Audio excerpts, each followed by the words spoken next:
पुत्र प्रहलाद की धृष्टता का वर्णन करते हैं तो शुक्राचार्य आकर ओम हरि का जाप करते प्रहलाद को प्रताड़ित करके हिरण्यकश्यप के सामने लाकर बताते हैं कि प्रहलाद ने दैत्य परंपराएं तोड़कर आश्रम में ओम हरि का अलख जगा दिया है। क्रोधित हिरण्यकश्यप विष्णु भक्तों व ऋषि मुनियों पर अत्याचार करता है। सभी ऋषिगण सहायता के लिए भगवान शिव के पास आते हैं। वे ऋषियों को आश्वासन देकर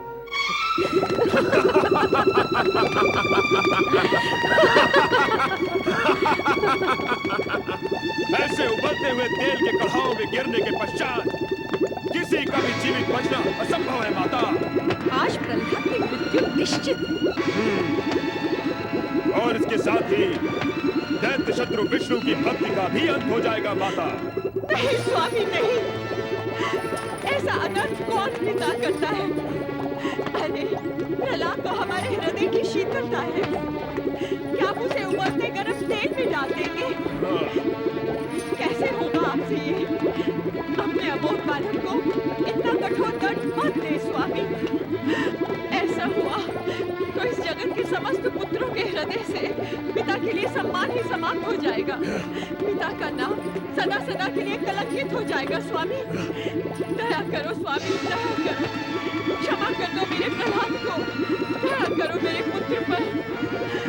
मुझसे ये सब कुछ नहीं देखा जाएगा स्वामी।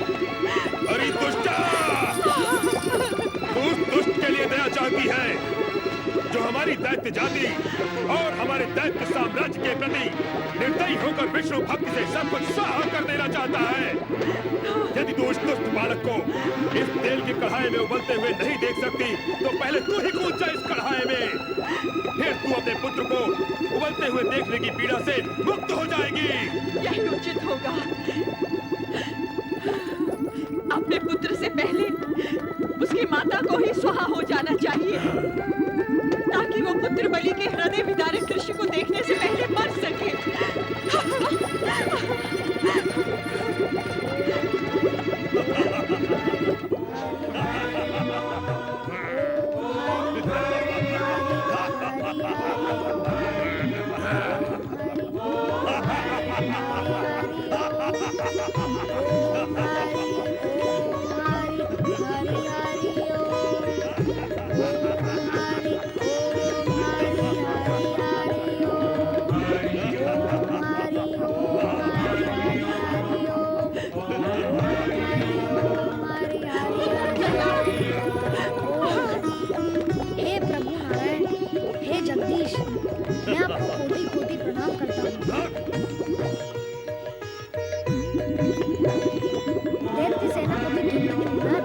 अब आप अपना कार्य पूर्ण करें। मैं श्री विष्णु के श्री चरणों में जाने के लिए तैयार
उठो माता, उठो माता, मेरी ओर देखो माता।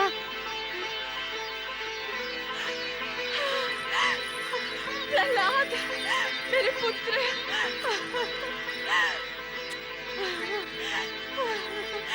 प्रहलाद प्रहलाद मेरा परम शत्रु है। केवल मेरा ही नहीं अपितु समस्त दैत्य जाति का शत्रु है। दैत्य शत्रु का विनाश होना ही चाहिए, अन्यथा दैत्य जाति का पतन निश्चित है। भले ही प्रहलाद मेरा पुत्र है, किंतु इस विद्रोही पुत्र को मृत्यु के मुख में ढकेलना ही होगा। प्रहलाद का अंत करना ही होगा, उसका अंत करना ही होगा, अंत करना ही होगा, करना ही होगा। किस चिंता में डूबे हुए हो भैया? हमारी चिंता एक ही है होलिका, जिसे तुम अच्छी तरह जानती हो। प्रहलाद हमारा विद्रोही पुत्र, हमारा परम शत्रु। प्रहलाद जिसको हमने अनेकों बार मृत्यु के मुख में ढकेला, किंतु वो हर बार वहां से जीवित बच निकला। इस बार वो नहीं बचेगा भैया। क्या? हाँ भैया, तुम्हारी बहन ने तुम्हारी इस चिंता को दूर करने का उपाय सोच लिया है। क्या उपाय सोचा है तुमने? तुम नहीं जानते भैया, मैंने अग्नि की तपस्या करके अग्नि में न जल जाने की सिद्धि प्राप्त की है, और यह सत्य केवल माता दीति ही जानती है। किंतु तुम्हारे सत्य से प्रहलाद को समाप्त करने की हमारी ये समस्या कैसे हल हो सकती है होलिका? मैं प्रहलाद को गोद में लेकर बैठूंगी, उसके प्रति अपने स्नेह का प्रदर्शन करूंगी। उसी समय तुम सैनिकों को आग जलाने का आदेश देना। संकेत में अग्नि प्रज्वलित होगी और प्रहलाद अग्नि में जलकर भस्म हो जाएगा, और मैं अपनी सिद्धि के बल पर जीवित ही अग्नि से बाहर निकल आऊंगी।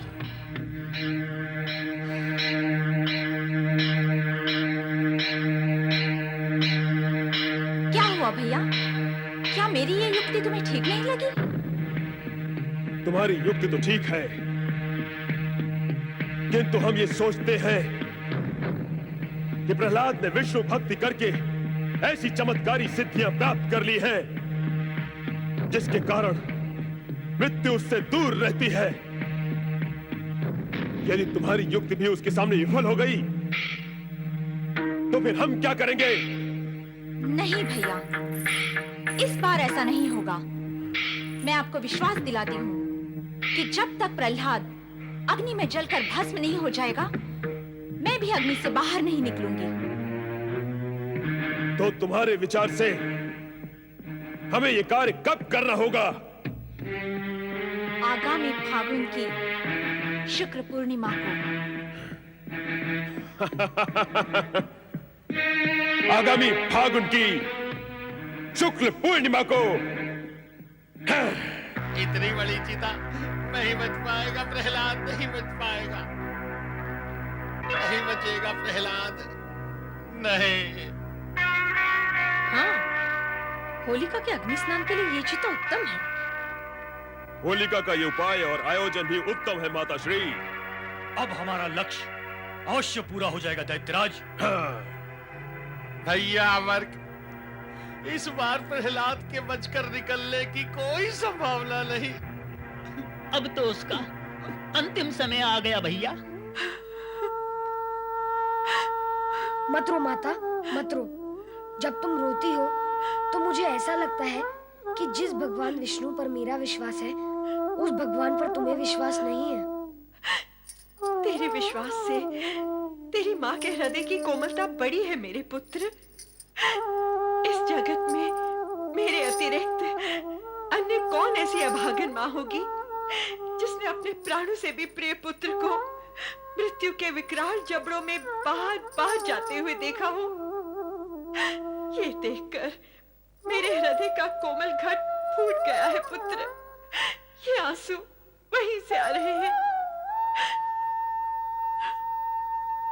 तुम्हारे इन आंसुओं से मेरा विश्वास डूबेगा नहीं माता, और ना ही तुम्हारे हृदय की कोमलता से मेरी भक्ति का मार्ग कच्चा होगा।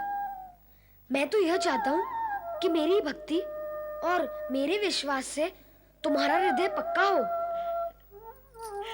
अपनी माता का हृदय पक्का करेगा तू? तेरी इन्हीं ज्ञान भरी बातों से तेरे प्रति मोह और अधिक बढ़ जाता है मेरे पुत्र। और जब पुत्र के लिए मोह बढ़ता है न पुत्र, तो माता का हृदय पक्का नहीं रह जाता, वो और अधिक कच्चा हो जाता है। अब आप ज्ञान भरी बातें कर रही हैं जो मेरे समझ के बाहर हैं। ज्ञान की नहीं, विश्वास की बातें करो माता।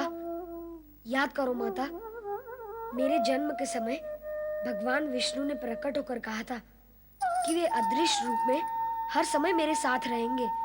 जब भगवान का आशीर्वाद है मेरे सिर पर, तो चिंता कैसी? और कौन करेगा मेरा विरोध? और करेगा भी तो कैसे? तेरे इसी विश्वास ने तो तुझे ही नहीं, मुझे भी जीवित रखा है मेरे पुत्र। जब विश्वास है तो रोती क्यों है माता? तुझ पर बार बार अत्याचार होता है, अन्याय होता है, वो भी तेरे ही पिता द्वारा, जिसे मैं असहाय और विवश होकर देखती रहती हूँ, तो मुझे रोना आता है पुत्र। वो दृश्य और उन दृश्यों की दुखद स्मृति मुझे रुला देती है प्रहलाद। इसका एक सरल उपाय है माता। भविष्य में ऐसा कुछ हो तो तुम मेरे आसपास देखना, तुम्हें भगवान विष्णु नजर आएंगे। उनकी उपस्थिति का ध्यान करेंगे तो रोना नहीं आएगा माता। शुभ बोल मेरे पुत्र, विधाता न करे भविष्य में ऐसा कुछ हो। इतनी बार हुआ है तो फिर हो सकता है माता, इसमें चिंता कैसी? यदि हो जाए तो वही करना जो मैंने कहा है। मेरे आसपास भगवान विष्णु को देखना, वे दिखाई ही देंगे। बस समझ जाना, मेरा बाल भी नहीं बाका होगा। नहीं प्रहलाद, तू जितना विश्वास मुझ में नहीं है पुत्र। तू देखते रहना भगवान विष्णु को, पर मैं तो तुझे ही देखती रहूंगी।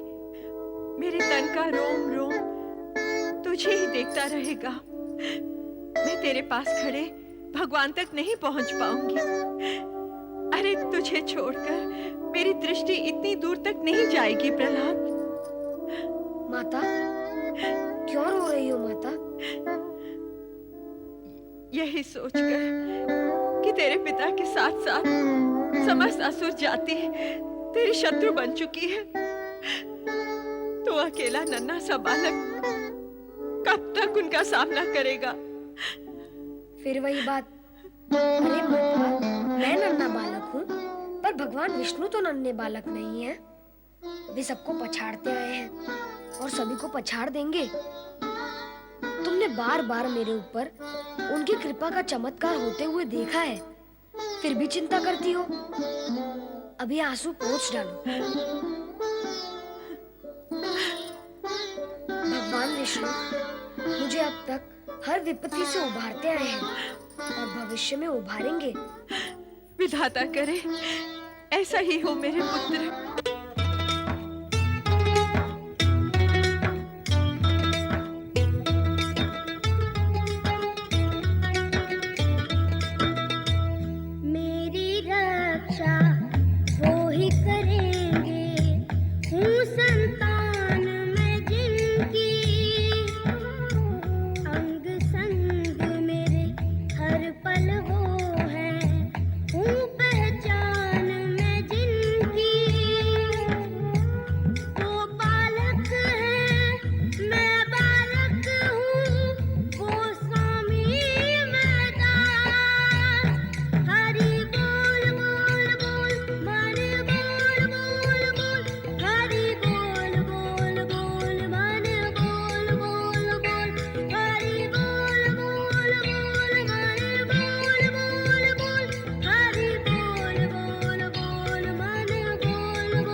शत्रु का नाम लेना। प्रहलाद, होलिका, प्रहलाद को छोड़ दो, अन्यथा तुम्हें भी इसके साथ जला दिया जाएगा। प्रहलाद, मैं तुम्हारे पिता की बहन अवश्य हूँ, किंतु तुम पर किए गए अत्याचारों से मैं बहुत दुखी हूँ। प्रहलाद, मैंने निश्चय कर लिया है कि आज यदि तुम्हें जलाने का उपक्रम होगा तो मैं भी तुम्हारे साथ जलकर मर जाऊंगी। भैया, मैं कहती हूँ इस फूल से कोमल बालक पर अत्याचार बंद करो, अन्यथा मैं मर जाऊंगी। नहीं होलिका, नहीं। ये दुष्ट बालक दया और प्रेम के योग्य नहीं है, इसे जल जाने दो। नहीं, नहीं, मैं इसकी बुआ हूँ। पिता की दया ना सही, मैं इसकी बुआ इतनी निर्दयी नहीं हो सकती। यदि आप सबने निश्चय कर ही लिया है कि इसे भस्म करना है, तो मैं भी इसके साथ भस्म हो जाऊंगी। इसकी माँ कयाधु कहाँ है? अपने कक्ष में है, उसे इस विषय में कुछ भी ज्ञान नहीं है। प्रहलाद, मेरे बालक।